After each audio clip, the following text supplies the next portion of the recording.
دا واقعه د حضرت عائشه صدیقه رضی الله تعالی عنها بیان کېده. پرون نیمه واقعه مونږ ویلو چې کله حضرت عائشه صدیقه رضی الله تعالی عنها باندې د زنا تهمت ولګېدله نو هغې نه پس پیغمبر علیه الصلاة والسلام ډېر زیات د خفګان شکار شو. همدارنګې د مسلمانانو اولنی خلیفه او د پیغمبر علیه الصلاة والسلام د ټولو نه نږدې ملګري او د حضرت عائشه صدیقه رضی الله تعالی عنها پلار حضرت ابوبکر صدیق رضی الله تعالی عنه هغه هم ډیر زیات خفو. نو پرون واقع دي زه پرون غوي چې حضرت عائشه صدیقه رضی الله تعالی عنها نبی علیه الصلاة والسلام ته فرمایل چې ای زما محبوبه ماته اجازه راکا زه خپل پلار کره ځم. کله چې نبی علیه الصلاة والسلام ورله اجازه ورکو عائشه صدیقه رضی الله تعالی عنها خپل پلار کرا یعنی حضرت ابوبکر صدیق رضی الله تعالی عنه خواله چې کله راغله دې ټیم کې یو وخت داسې چې پیغمبر علیه الصلاة والسلام هم راغی، پلار هم ناستو او مور هم ناستوا او دې ټیم کې د نبی علیه الصلاة والسلام راتګ هم وشو. دا به څومره سخت لمحه وي چې په یو ښځه باندې تهمت د زنا لګېدلی وي او هغه د پیغمبر بیبي وي او د مسلمانانو د اولنی خلیفه لور وي او بیا د پیغمبر علیه الصلاة والسلام په بیبیانو کې د ټولو نه بهترین بیبي او د ټولو نه زیات مینه محبت پیغمبر علیه الصلاة والسلام دغه بیبي سره ساتي او بیا په دې بیبي باندې چې کله د تهمت د زنا ولګېدله او پیغمبر علیه الصلاة والسلام راغی حضرت ابوبکر صدیق رضی الله تعالی عنه او د حضرت عائشه صدیقه رضی الله تعالی عنها مور بیبي هم وا. پیغمبر علیه الصلاة والسلام راغی د دوی په مخ کې حضرت عائشه صدیقه رضی الله تعالی عنها ته فرمایي چې ای عائشه که چېرته تا نه ګناه شوی وي که چېرته غلطي کې درنه دا شوی وي نو بیا داسې وکړه چې د الله رب العزت نه معافي وغواړه. څوک چې ګناه وکړي او بیا د الله په دربار کې استغفار وایي الله رب العزت نه معافي غواړي نو الله رب العزت ورته بخشش کوي. نو عائشه صدیقه رضی الله تعالی عنها خپل پلار ته وایي چې ای بابا جانا د پیغمبر علیه الصلاة والسلام د دې خبرې جواب وکړه. پلار ورته وایي چې ای عائشه زه به ورته څه جواب وکړم. پلار سره هیڅ جواب نه، هغه غلی خاموش کېناست. په دې کې هغه خپل مور ته وایي چې ای امي جانا پیغمبر علیه الصلاة والسلام د دې خبرې جواب وکړه. هغه هم فرمایي چې زه هم جواب نشم کولی، هغه هم خاموشه. په دې ټیم کې حضرت عائشه صدیقه رضی الله تعالی عنها فرمایي چې ای پیغمبر علیه الصلاة والسلام پلار هم ناستو، هغه هم اوري وایي ما داسې یو کار نه ده کړی، ما داسې یو ګناه نه ده کړی، داسې غلطي رانه نه ده شوې او تاسو واورېدل په هغه باندې تاسو قول وکړو اقرار وکړو. که اوس زه دا ووایم چې ما دا ګناه نه ده کړې بیا هم دغه منافقینو دومره مشوره کړې دا خبره چې تاسو دا خبره منلې ده، الان کې زه بالکل پاک دامنه یم، ما نه داسې ګناه او غلطي نه ده شوې بلکې دا یو چې فصبر جمیل چې الله رب العزت مایني ما نه ګناه نه ده شوې. څنګه چې حضرت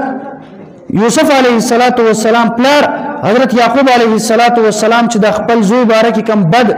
خبر واوریدله، نامناسب خبر واوریدل چې هغه وی چې ستا یوسف علیه السلام پلار ته ویل شوی چې ستا زوی غلا کړی ده. نو چې کله هغه ته دا وی نو هغه چې فصبر جمیل او صبر وکړه، الله ته انتظار وکړه، الله رب العزت ته خپل ځان وسپارله. حضرت عائشه صدیقه رضی الله تعالی عنها هم فرمایل چې دې ټیم کې ما صبر وکړه. چې کله صبر وکړه لږ ټیم تیر شو چې په دې کې پیغمبر علیه الصلاة والسلام باندې د وحی نزول هغه کیفیت جاری شوله. دې ټیم کې پیغمبر علیه الصلاة والسلام باندې هغه کیفیت جاری شو چې په کم کیفیت کې پیغمبر باندې وحی نازلېږي او داسې چې په یخني کې هم پیغمبر علیه الصلاة والسلام د چهرې نه د خوله بهېدل دومره یعنی د یخني باوجود هم د بدن نه پسینه بهېدل د وحی کیفیت دا دومره سخت وي. دغلته به یو اضافي خبره هم تاسو واورئ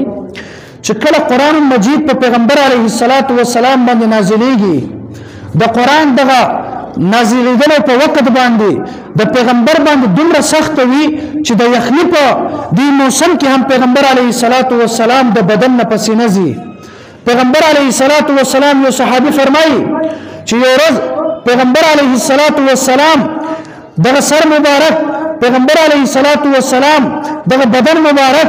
او پیغمبر علیه الصلاۃ والسلام خپل دغه سر مبارک زما په دې ځای باندې اخیو. په دې ټیم کې پیغمبر علیه الصلاۃ والسلام باندې وحی نازلېږي، قران نزول کیږي. هغه صحابي فرمایي چې په ما باندې دومره زیاته سخته وه چې ګویا زما دغه بدن دغه اړوکې ماتېږي.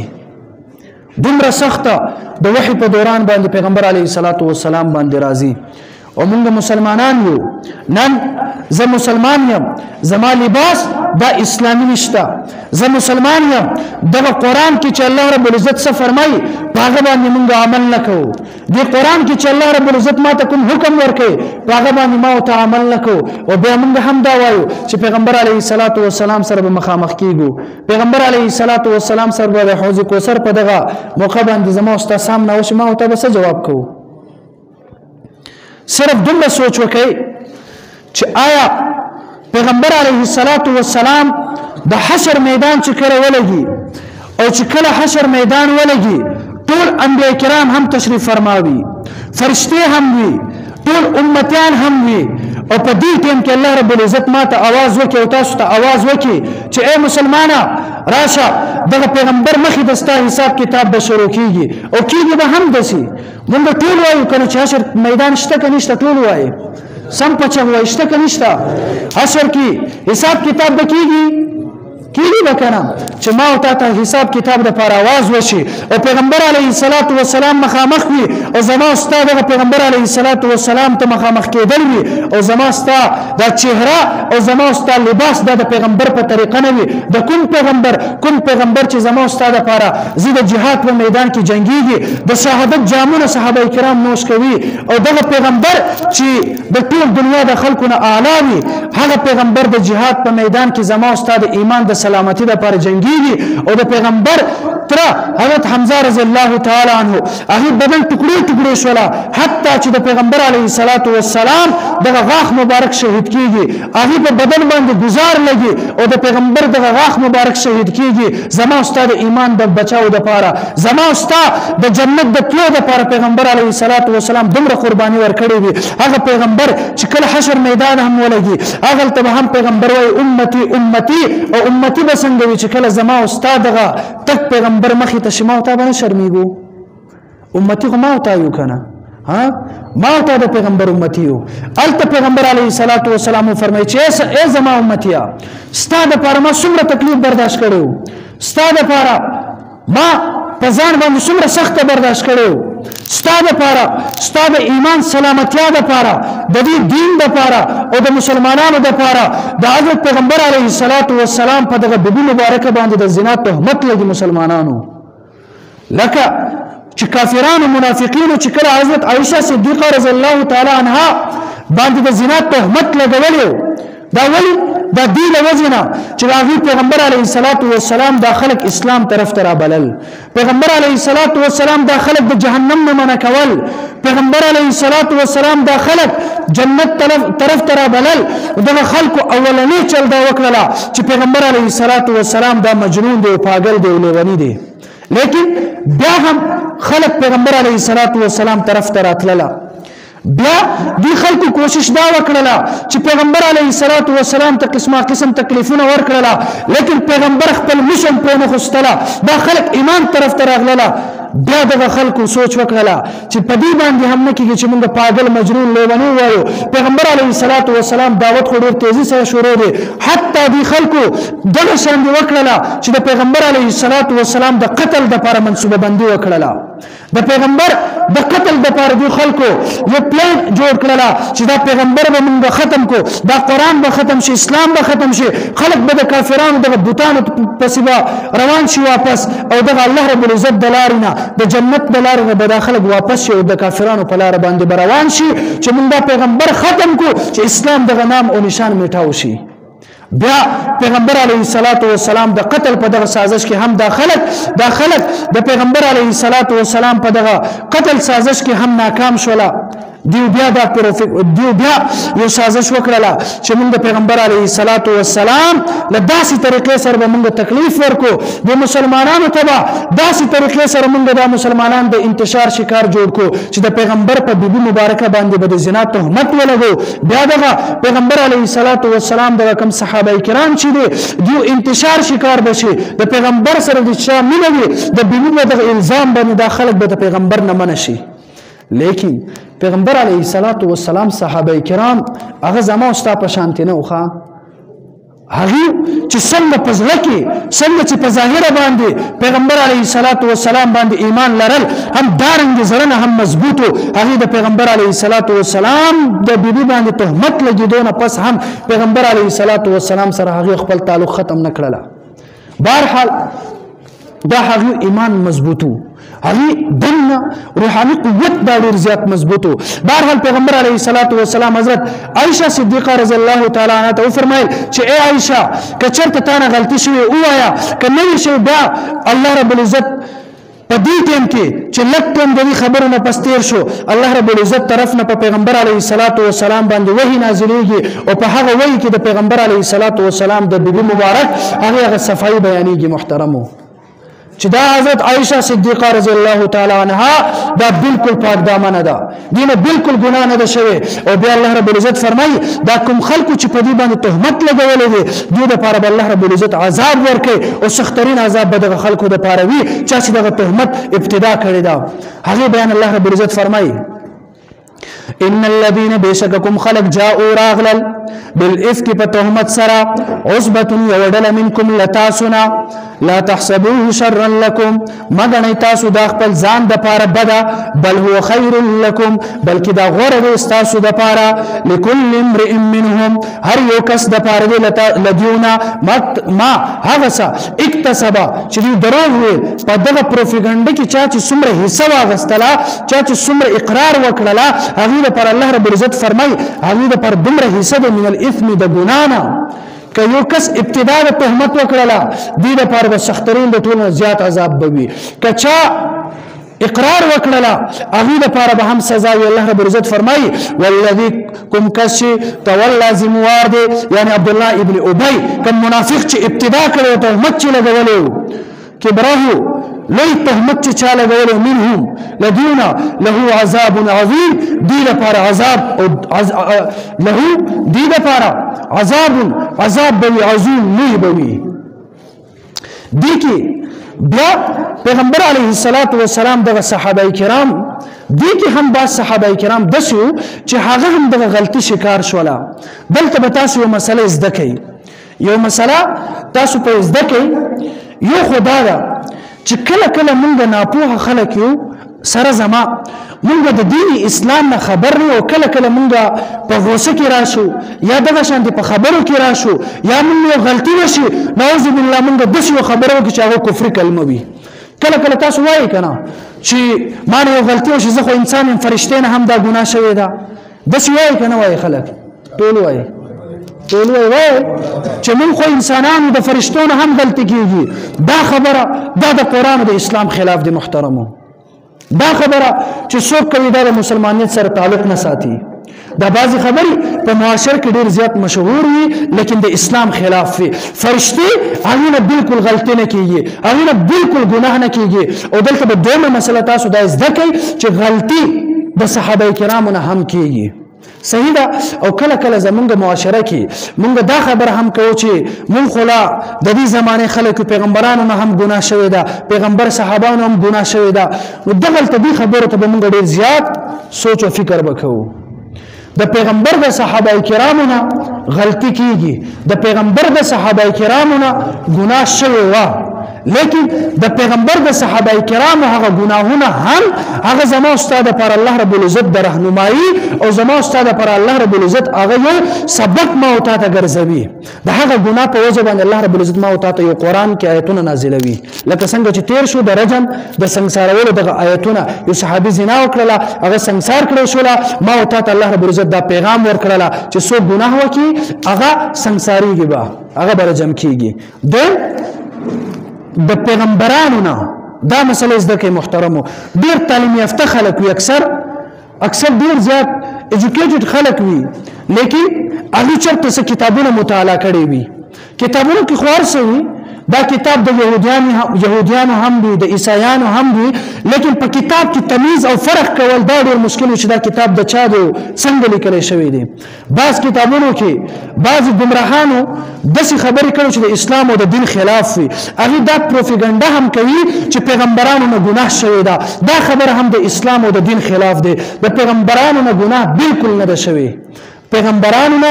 بالکل گناه نه کیږي او پیغمبران دا معصوم عن الخطا قبل النبوت او بعد النبوت پیغمبرانو نه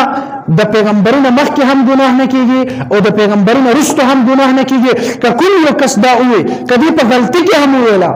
په جذباتو کې هم ویلا په ناپوهي کې هم ویلا چې څومره دلته ناس تاسو ټول واوریدل چې پیغمبرانو نه گناه نه کیږي ټول بچو پیغمبرانو نه ګناه نه کیږي کوم یو کس کدا او پیغمبرانو نه ګناه شوی دا کیږي دا انسان دا به گمراه وي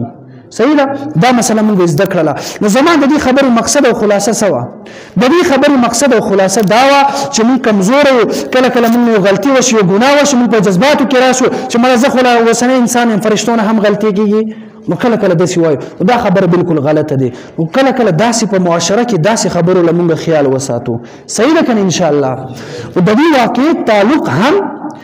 واقعي تعلق هم دغه شان دي خبرو او قصو سره شته ولی ځکه چې پیغمبر علیه الصلاۃ والسلام د باندې تهمت لګي صحابه کرام د جذباتو نه کار نه اخلي صحابه کرام په دې باندې قرار نه کوي بلکې د پیغمبر او د الله رب العزت فیصله ته انتظار کوي چې د الله طرف نه کومه فیصله کیږي هغه شان دي بمونږ خپل دغه پیغمبر علیه الصلاۃ والسلام چې کوم خبره مونږ ته وکي په هغه باندې بمونږ عمل کوو داسې زمون په معاشره کې چې هم کله یو مسله راشي کله د یو مسلمان په باره کې تاسو څه خبره واوري کله یو د عالم په باره کې تاسو څه خبره واوري تاسو ډایرکټ بدګمانه کیږئ نه بلکې بهتره خبره ده محترمو تاسو خبره واوریدل په خپل سترګو باندې نه دلیدل بس خاموش شئ دا خبره بل چا سره مشیر کوي او که بالفرض تاسو واقع واوري صبر درنه نه کیږي بیا مخکې آیت راځي چې ایه الذين امنوا ان جاءكم فاسق بنبأ فتبينوا چې کله تاسو خبره واوري بیا تاسو تحقیق وکړئ چې کله تحقیق وکړئ تحقیق نه پس دغه خبره بل مسلمان سره شیر کړئ لیکن زمونږ مسلمانانو کې دا نشته کنه مونږ څومره خبره واورو که هغه اسلام سره هم تعلق ساتي مونږ بس هغه مخکې شیر کو یو خبره چې د پیغمبر ذات سره تعلق ساتي محترمو دې کې ډېر زیات احتیاط کوئ د پیغمبر بیبي مبارکه هغه هم د ټول عیب چې کوم عیب وي کوم ګناه وي الله پاک هغه هم محفوظ ساتي د هر قسم عیب نه الله رب العزت هغه محفوظ ساتي دلته تیر کال هم ما ویلو او کسان ډېر کم سکه هم دا واقعا بل واوره اخري بعضی خلک کله کله د پیغمبر علیه الصلاۃ والسلام د اخلاق ذکر کولو په باره کې یعنی هغه دا چې زما پیغمبر اخلاق دومره بهترین وو زما پیغمبر اخلاق دومره بهترین چې زما پیغمبر په لار باندې تیریدل او یو زنانه په پیغمبر علیه الصلاۃ والسلام باندې ګندګي غورځوله او بیا پیغمبر علیه الصلاۃ والسلام دریم ورځ باندې په هغه لار لاله بیا دریم ورځ باندې هغه خزه ګنونه غورځوله پیغمبر علیه السلام معلومات وکړه هغه خزه بیمار و پیغمبر علیه الصلاۃ والسلام لاړ هغه بیمار پورسیله او هغه خزه د پیغمبر د اخلاقونو متاثر شو او هغه ایمان راوړو دا واقعیت تاسو اوریدلې ده پچغه اوریدلې دي تاسو لږ आवाज وباسئ کنه چې زه هم چې تاسو زما په خبره پوهیږئ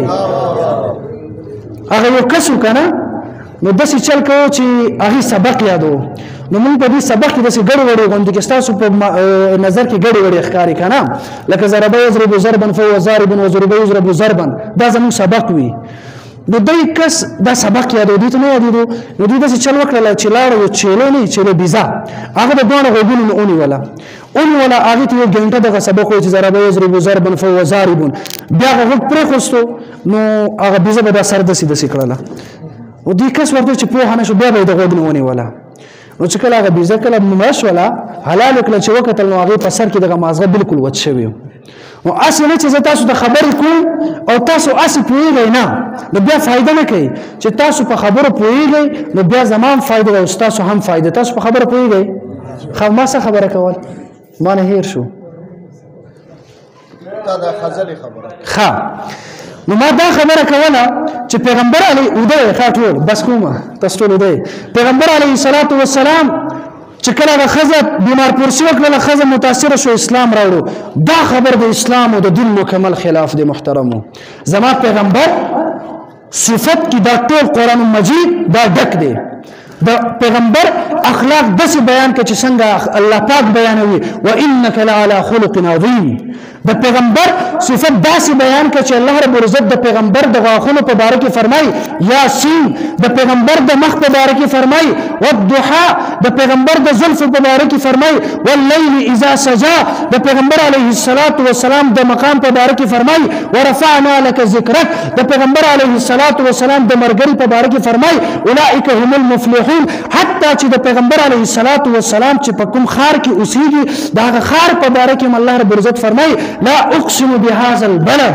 حتی د پیغمبر علیه الصلاۃ والسلام د صادر کملی هغه په باره کې الله فرمایي یا ایها المزمل حتی د پیغمبر علیه الصلاۃ والسلام د شونډې په باره کې الله رب العزت فرمایي ولسان وشفتين حتی د پیغمبر علیه الصلاۃ والسلام د مقام مرتبه د نبوت د رسالت په باره کې الله رب العزت مونږ ته دغه قران مجید کې هر څه فرمایي نو دغه اخلاق په باره کې هم الله رب العزت څه فرمایي وانک لعلى خلق عظیم او د پیغمبر اخلاق هغه ډیر زیات بهترین وو د پیغمبر اخلاق هغه ډیر زیات اعلی وو هغه پر داسې واقعات ذکر کول دا بالکل چورلټ د اسلام او د دین خلاف وو اصل خبره کومه زما په پلار باندې څوک ګل وګرځي زما برداشت کوم هرگز نه هغه پیغمبر چې هغه د پاره صحابه خپل جان قربان ولا چې په پیغمبر باندې ګر ورځي دا صحابه کم ځای کیو الان کې صحابه بکر سے فوزیات تر پیغمبر سره ها او بیا چې پیغمبر باندې ګن ورځي پیغمبر خو هغه هدایت خلکو ته د هدایت لار خودله کچا غلط کار وکړه پیغمبر به ورته تل ورته به فرمایل چې دا کار غلط دی دا مکه او دا د نقصان دی نو چې کله ګن ورځول چې پیغمبر به اول ورځ باندې ونه نتلو چې تدا څه دا خو د اسلام خلاف دی کنه ها د دې واقعیا باندې چې موږ سوچ او فکر وکړو موږ ته هم پته لګي چې دا منګړت نه داسې واقعیاتونه به موږ ځان ساتو صحیح ده کنه دا ولې تاسو ته ځکه چې د پیغمبر په بیبي باندې تهمت ولګېدله ولې هغه دا سوچ وکړو چې د پیغمبر دغه مقام لګ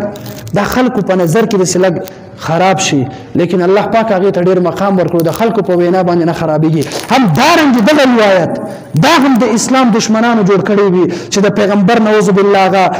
عزت کې لکه کیمرا وستو لپاره نو الله رب العزت مونږ ته د قران زده کول او په دې باندې عمل کولو توفیق راکړي نه دا ټول درس خلاصه صرف هغه دا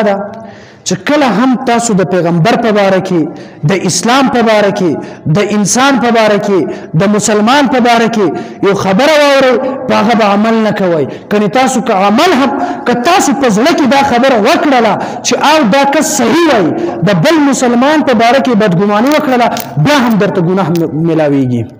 نو چې کله هم د بل مسلمان په باره کې یو خبره واورئ د اسلام په باره کې یو